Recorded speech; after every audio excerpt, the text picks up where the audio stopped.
Alright, in this video I'm going to show you guys how to solve for pulley systems that have more than two objects, so more than one rope. The strategy here is very similar, it's just a little bit more complicated because the system's a little bit more complicated. So here's how we do it. What we're going to do here is start by solving for the system's acceleration.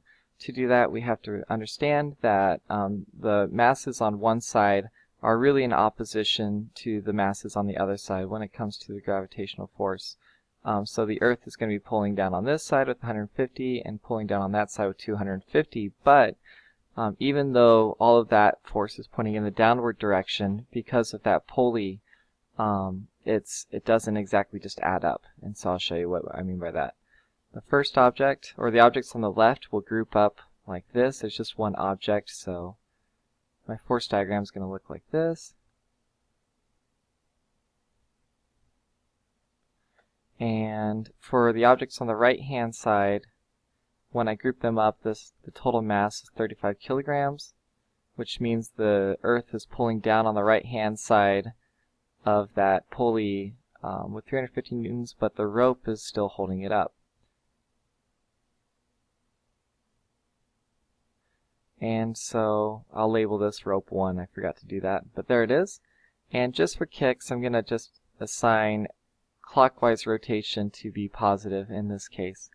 What I'm going to do is I'm going to basically twist this force diagram right here 180 degrees so that I can show the opposition. So what I'm really just doing is I'm grouping the objects in my system. There's 50 kilograms, 350, this is like from the perspective of the right hand side of the diagram.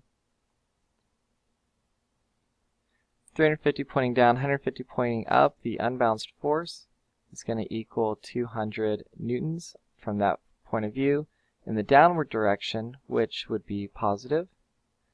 And so the acceleration can be calculated like so. The acceleration is going to equal 200 divided by 50, which is 4 newtons per kilogram.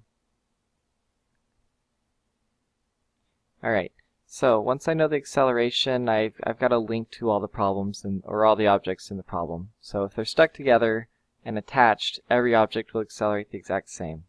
So what I can do is I can use that acceleration to essentially solve for the unbalanced force on each of those objects, and in doing so I can then have the information for solving for the tension in the ropes.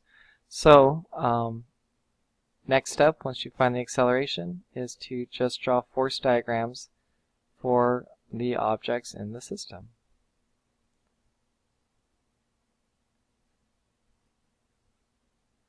Sorry about my handwriting here.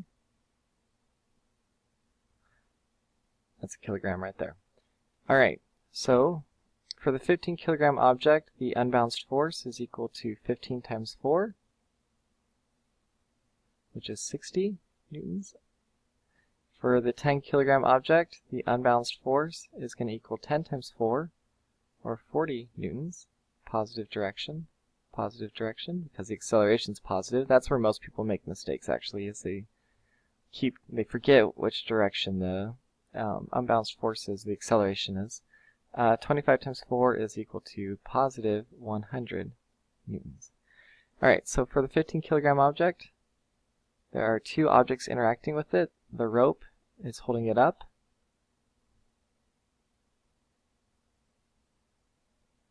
and the Earth is going to be pulling down on it, but we can calculate that with a G equaling 10 newtons per kilogram.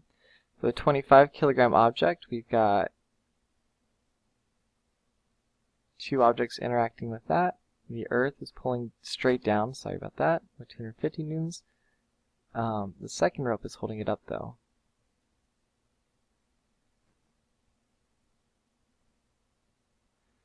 For this 10 kilogram mass, it's going to be just a little bit more complicated because more objects are interacting with it.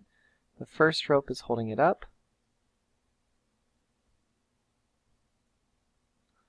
The Earth is going to be pulling down on it with 10 newtons per kilogram. And the second rope is going to be pulling down on it, actually.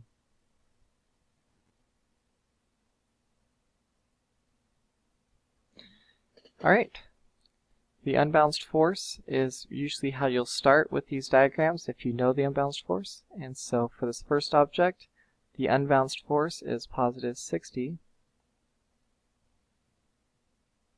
So here we go.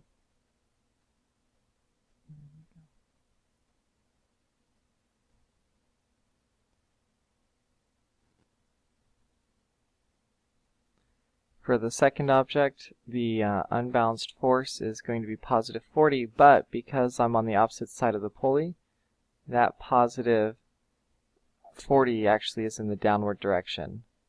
It rotates when you rotate around the pulley, and positive 100 is going to be in the downward direction here as well.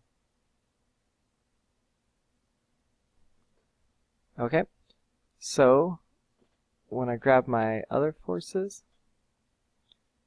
for this first object, if the Earth is pulling down with 150, that means the rope must be pulling back with just enough so that the unbalanced force is 60, which is 210 newtons.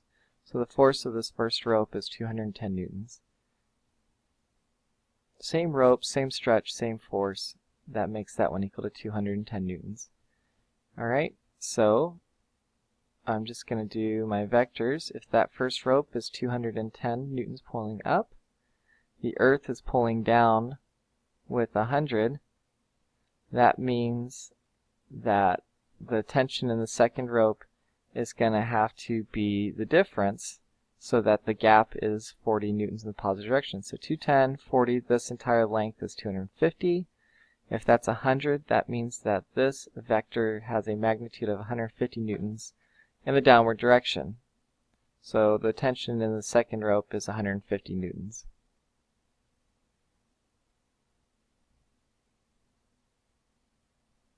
And since these are it's the same rope, meaning same stretch, that's the same force. But just to check my work, if that rope is indeed 150 newtons, this should make sense.